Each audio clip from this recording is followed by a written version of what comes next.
اعوذ باللہ من الشیطان الرجیم بسم اللہ الرحمن الرحیم الف لام میم۔ یہ اللہ کی کتاب ہے، اس میں کوئی شک نہیں ہے، ہدایت ہے ان پرہیزگار لوگوں کے لیے جو غیب پر ایمان لاتے ہیں، نماز قائم کرتے ہیں، جو رزق ہم نے ان کو دیا ہے اس میں سے خرچ کرتے ہیں، جو کتاب تم پر نازل کی گئی ہے یعنی قرآن اور جو کتابیں تم سے پہلے نازل کی گئی تھی ان سب پر ایمان لاتے ہیں اور آخرت پر یقین رکھتے ہیں، ایسے لوگ اپنے رب کی طرف سے راہ راست پر ہیں اور وہی فلاح پانے والے ہیں۔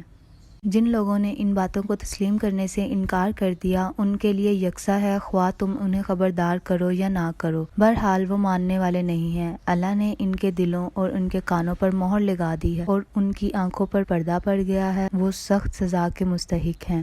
بعض لوگ ایسے بھی ہیں جو کہتے ہیں کہ ہم اللہ پر اور آخرت کے دن پر ایمان لائے ہیں، حالانکہ در حقیقت وہ مومن نہیں ہیں، وہ اللہ اور ایمان لانے والوں کے ساتھ دھوکہ بازی کر رہے ہیں، مگر دراصل وہ خود اپنے آپ کو ہی دھوکے میں ڈال رہے ہیں اور انہیں اس کا شعور نہیں ہے۔ ان کے دلوں میں ایک بیماری ہے جسے اللہ نے اور زیادہ بڑھا دیا، اور جو جھوٹ وہ بولتے ہیں اس کی پاداش میں ان کے لیے دردناک سزا ہے۔ جب کبھی ان سے کہا گیا کہ زمین میں فساد برپا نہ کرو تو انہوں نے یہی کہا کہ ہم تو اصلاح کرنے والے ہیں، خبردار حقیقت میں یہی لوگ مفسد ہیں مگر انہیں شعور نہیں۔ اور جب ان سے کہا گیا کہ جس طرح دوسرے لوگ ایمان لائے اسی طرح تم بھی ایمان لاؤ تو انہوں نے یہی جواب دیا، کیا ہم بے وقوفوں کی طرح ایمان لائیں؟ خبردار حقیقت میں تو یہ خود بے وقوف ہیں مگر یہ جانتے نہیں ہیں۔ جب یہ اہل ایمان سے ملتے ہیں تو کہتے ہیں ہم ایمان لے آئے، اور جب علیحدگی میں اپنے شیطانوں سے ملتے ہیں تو کہتے ہیں کہ اصل میں تو ہم تمہارے ساتھ ہیں اور ان لوگوں سے محض مذاق کر رہے ہیں۔ اللہ ان سے مذاق کر رہا ہے، وہ ان کی رسی دراز کیے جاتا ہے اور یہ اپنی سرکشی میں اندھوں کی طرح بھٹکے چلے جاتے ہیں۔ یہ وہ لوگ ہیں جنہوں نے ہدایت کے بدلے گمراہی خرید لی ہے، مگر یہ سودا ان کے لیے نفع بخش نہیں ہے اور یہ ہرگز صحیح رستے پر نہیں ہیں۔ ان کی مثال ایسی ہے جیسے ایک شخص نے آگ روشن کی اور جب اس نے سارے ماحول کو روشن کر دیا تو اللہ نے ان کا نور بصارت سلب کر لیا اور انہیں اس حال میں چھوڑ دیا کہ تاریکیوں میں انہیں کچھ نظر نہیں آتا۔ یہ بہرے ہیں، گونگے ہیں، اندھے ہیں، یہ اب نہیں پلٹیں گے۔ یا پھر ان کی مثال یوں سمجھو کہ آسمان سے زور کی بارش ہو رہی ہے اور اس کے ساتھ اندھیرا، گھٹا اور کڑک اور چمک بھی ہے۔ یہ بجلی کے کڑاکے سن کر اپنی جانوں کے خوف سے کانوں میں انگلیاں ٹھونسے لیتے ہیں، اور اللہ ان منکرین حق کو ہر طرف سے گھیرے میں لیے ہوئے ہے۔ چمک سے ان کی حالت یہ ہو رہی ہے کہ گویا عنقریب بجلی ان کی بصارت اچک لے جائے گی۔ جب ذرا کچھ روشنی انہیں محسوس ہوتی ہے تو اس میں کچھ دور چل لیتے ہیں، اور جب ان پر اندھیرا چھا جاتا ہے تو کھڑے ہو جاتے ہیں۔ اللہ چاہتا تو ان کی سماعت اور بصارت بالکل ہی سلب کر لیتا، یقیناً وہ ہر چیز پر قادر ہے۔ لوگوں، بندگی اختیار کرو اپنے اس رب کی جو تمہارا اور تم سے پہلے جو لوگ ہو گزرے ہیں ان سب کا خالق ہے۔ تمہارے بچنے کی توقع اسی صورت سے ہو سکتی ہے، وہی تو ہے جس نے تمہارے لیے زمین کا فرش بچھایا، آسمان کی چھت بنائی، اوپر سے پانی برسایا اور زمین کے ذریعے سے ہر طرح کی پیداوار نکال کر تمہارے لیے رزق بہم پہنچایا۔ بس جب تم یہ جانتے ہو تو دوسروں کو اللہ کا مد مقابل نہ ٹھہراؤ، اور اگر تمہیں اس امر میں شک ہے کہ یہ کتاب جو ہم نے اپنے بندے پر اتاری ہے یہ ہماری ہے یا نہیں تو اس کی مانند ایک ہی صورت بنا لاؤ، اپنے سارے ہم نواؤں کو بلا لو، ایک اللہ کو چھوڑ کر باقی جس کو چاہو مدد لے لو۔ اگر تم سچے ہو تو یہ کام کر کے دکھاؤ، لیکن اگر تم نے ایسا نہ کیا اور یقیناً کبھی نہیں کر سکتے تو ڈرو اس آگ سے جس کا ایندھن بنیں گے انسان اور پتھر، جو مہیا کی گئی ہے منکر حق کے لیے۔ اور اے پیغمبر، جو لوگ اس کتاب پر ایمان لائے ہیں اور اس کے مطابق اپنے عمل درست کر لیں انہیں خوشخبری دے دو کہ ان کے لیے ایسے باغ ہیں جن کے نیچے نہریں بہتی ہوں گی۔ ان باغوں کے پھل صورت میں دنیا کے پھلوں سے ملتے جلتے ہوں گے، جب کوئی پھل انہیں کھانے کو دیا جائے گا تو وہ کہیں گے کہ ایسے ہی پھل اس سے پہلے دنیا میں ہم کو دیے جاتے تھے۔ ان کے لیے وہاں پاکیزہ بیویاں ہوں گی اور وہ وہاں ہمیشہ رہیں گے۔ ہاں، اللہ اس سے ہرگز نہیں شرماتا کہ مچھر یا اس سے بھی حقیر تر کسی چیز کی تمثیلیں دے۔ جو لوگ حق بات کو قبول کرنے والے ہیں وہ انہی تمثیلوں کو دیکھ کر جان لیتے ہیں کہ یہ حق ہے جو ان کے رب ہی کی طرف سے آیا ہے، اور جو ماننے والے نہیں ہیں وہ انہیں سن کر کہنے لگتے ہیں کہ ایسی تمثیلوں یعنی مثالوں سے اللہ کو کیا سروکار۔ اس طرح اللہ ایک ہی بات سے بہتوں کو گمراہی میں مبتلا کر دیتا ہے اور بہتوں کو راہ راست دکھاتا ہے، اور گمراہی میں وہ انہی کو مبتلا کرتا ہے جو فاسق ہوں۔ اللہ کے عہد کو مضبوط باندھ لینے کے بعد توڑ دیتے ہیں۔ اللہ نے جسے جوڑنے کا حکم دیا ہے اسے کاٹتے ہیں اور زمین میں فساد برپا کرتے ہیں، حقیقت میں یہی لوگ نقصان اٹھانے والے ہیں۔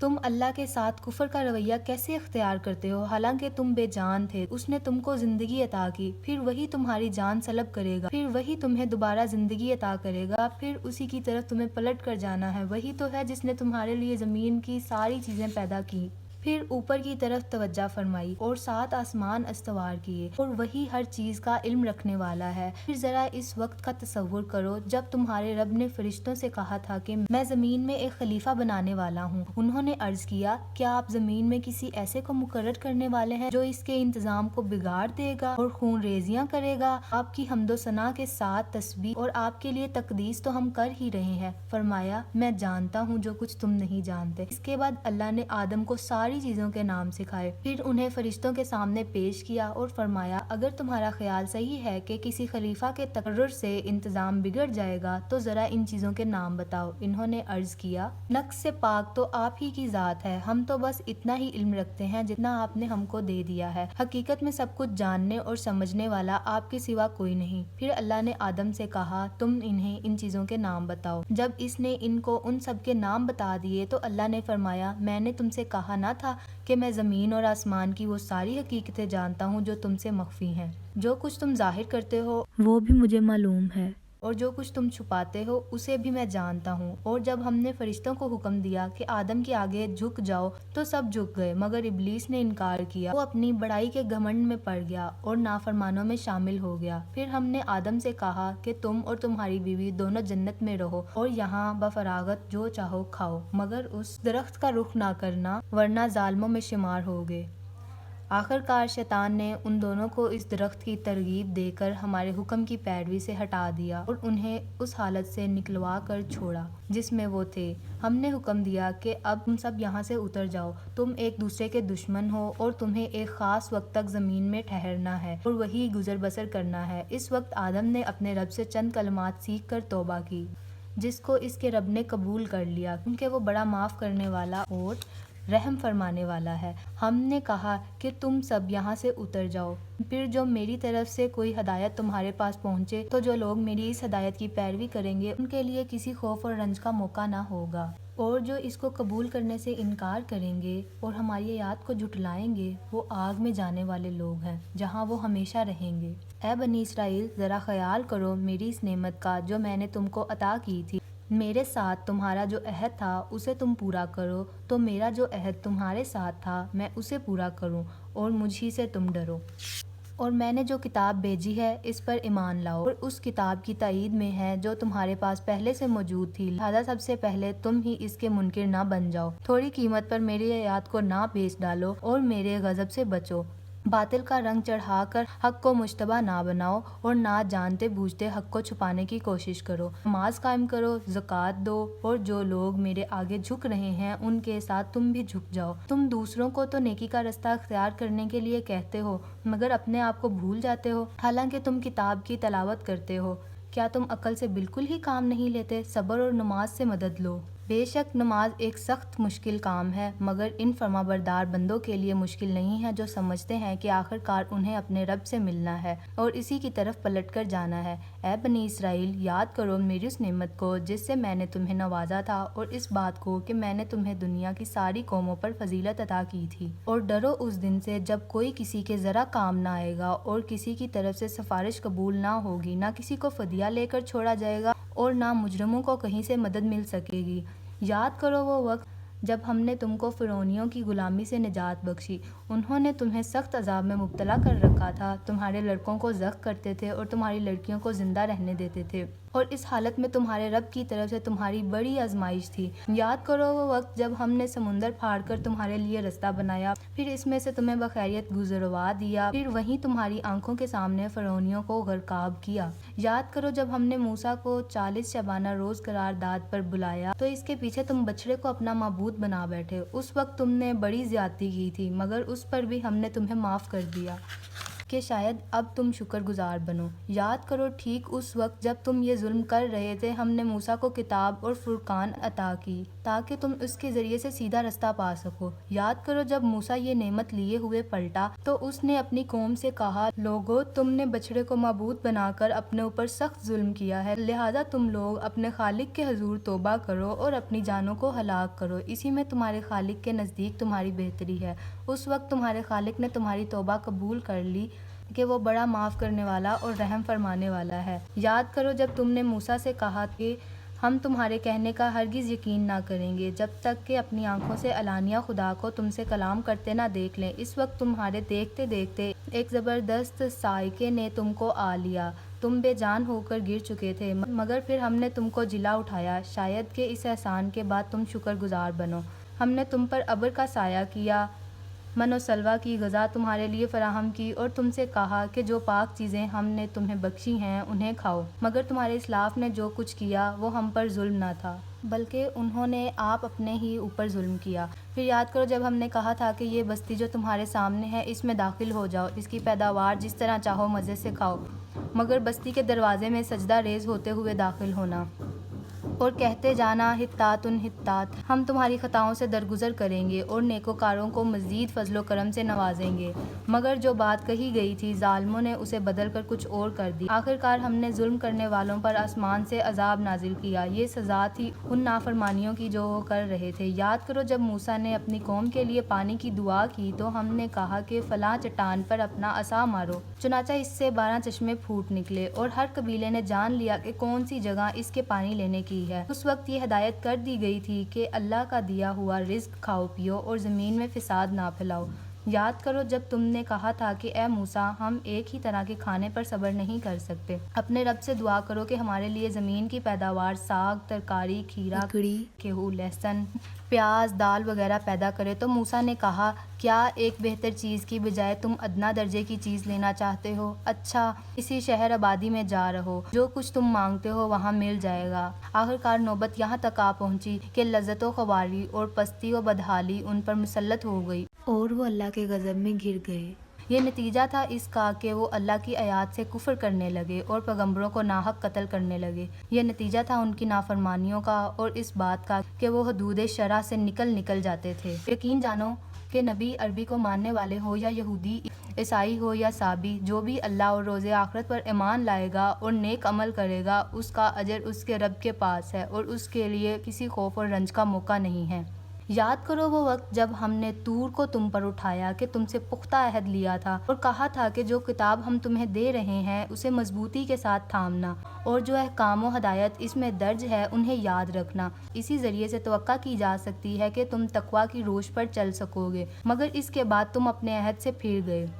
اس پر بھی اللہ کے فضل اور اس کی رحمت نے تمہارا ساتھ نہ چھوڑا، ورنہ تم کب کے تباہ ہو چکے ہوتے۔ پھر تمہیں اپنی قوم کے ان لوگوں کا قصہ تو معلوم ہی ہے جنہوں نے سبت کا قانون توڑا تھا۔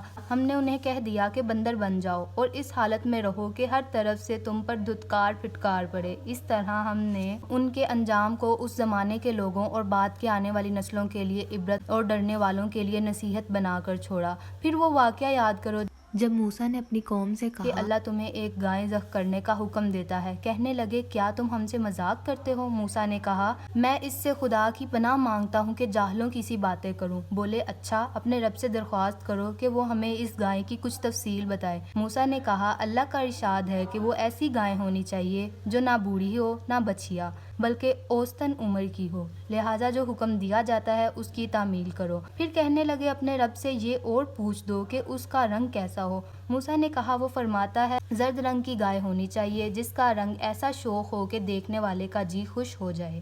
پھر بولے، اپنے رب سے صاف صاف پوچھ کر بتاؤ کیسی گائے مطلوب ہے، ہمیں اس کی تعین میں اشتباہ ہو گیا ہے، اللہ نے چاہا تو ہم اس کا پتہ پا لیں گے۔ موسیٰ نے جواب دیا، اللہ کہتا ہے کہ وہ ایسی گائے ہیں جس سے خدمت نہیں لی جاتی، نہ زمین جوتی ہے نہ پانی کھینچتی ہے، صحیح سالم اور بے داغ ہے۔ اس پر وہ پکار اٹھے کہ ہاں، اب تم نے ٹھیک پتہ بتایا ہے۔ پھر انہوں نے اسے ذبح کیا، ورنہ وہ ایسا کرتے معلوم نہ ہوتے تھے۔ اور تمہیں یاد ہے وہ واقعہ جب تم نے ایک شخص کی جان لی تھی، پھر اس کے بارے میں جھگڑنے اور ایک دوسرے پر قتل کا الزام تھوپنے لگے تھے، اور اللہ نے فیصلہ کر لیا تھا کہ جو کچھ تم چھپاتے ہو اسے کھول کر رکھ دے گا۔